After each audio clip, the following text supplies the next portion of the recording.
The Three Bears. Today we are reading The Three Bears, which is also known as Goldilocks and the Three Bears. This particular book is published by the Toon Studio, and it's illustrated by Elizabeth Webb. Once upon a time there were three bears who lived in a little house in the woods. One of them was a little small wee bear. One was a middle-sized bear. And one was a great big bear. They each had a bowl for their porridge. The little small wee bear had a little tiny bowl. The middle-sized bear had a middle-sized bowl. And the great big bear had a great big bowl. And they each had a chair to sit in. The small wee bear had a little wee chair. The middle-sized bear had a middle-sized chair. And the great big bear had a great big chair. And also, they each had a bed to sleep in. The small wee bear had a tiny little bed. The middle-sized bear had a middle-sized bed. And the great big bear had a great huge bed. One morning, after they had made their porridge for their breakfast and poured it into their porridge bowls, the three bears went for a walk in the woods while their porridge cooled, for they did not want to burn their mouths by trying to eat it too soon. While they were walking in the woods, a little girl whose name was Goldilocks came to the house. She looked in at the window, and then she peeped in at the keyhole, and seeing nobody in the house, she lifted the latch and went in. There she saw the porridge on the table. First, she tasted the porridge of the great big bear, and that was too hot. Then she tasted the porridge of the middle-sized bear, but that was too cold. And then she went to the porridge of the small wee bear, and that was neither hot nor too cold, but just right, and she ate it all up. Next, Goldilocks went to the parlor, and there she saw three chairs. First, she tried sitting in the chair of the great big bear, but that was too hard. And then she sat down in the chair of the middle-sized bear, but that was too soft.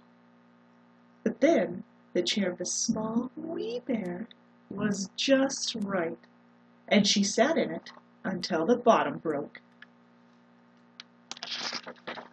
Then Goldilocks went into the bedchamber where the three bears slept, and first she lay down on the bed of the great big bear, and that was too high at the head for her.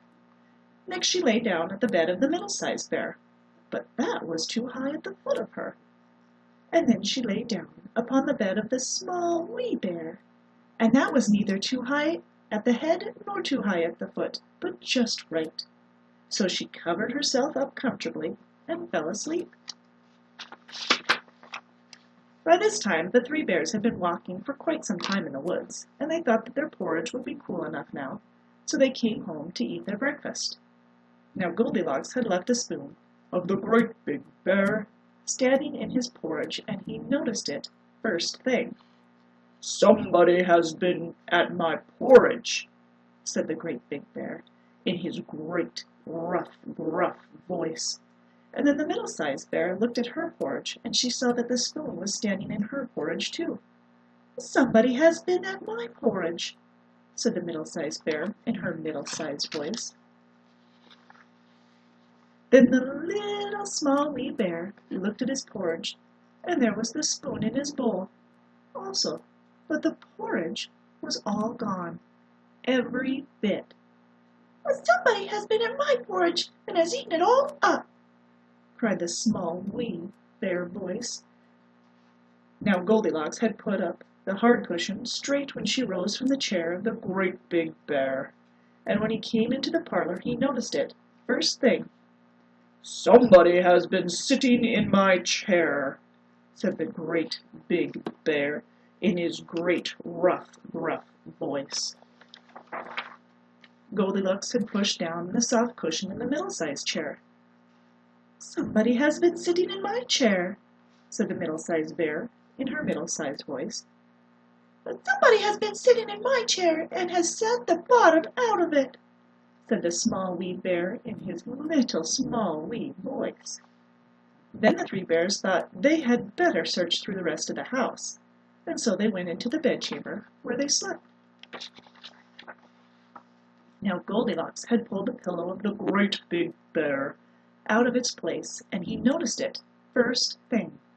"Somebody has been lying in my bed," said the great big bear in his great rough, gruff voice.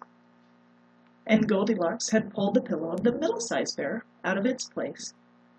"Somebody has been lying in my bed," said the middle-sized bear in her middle-sized voice. And when the little, small, wee bear came to look at his bed, there was the pillow in the right place, and upon the pillow was the golden-haired Goldilocks. "Somebody has been lying in my bed, and she is still here," said the small, wee bear in his little, small, wee voice. When Goldilocks heard the small, little, wee voice of the little, small, wee bear, it was so sharp and so shrill that it awakened her at once. Upon seeing the three bears, she ran out the window and jumped out. And whether or not Goldilocks ever found her way out of the woods and became a better little girl, no one has ever known. But the three bears never saw her again. The end.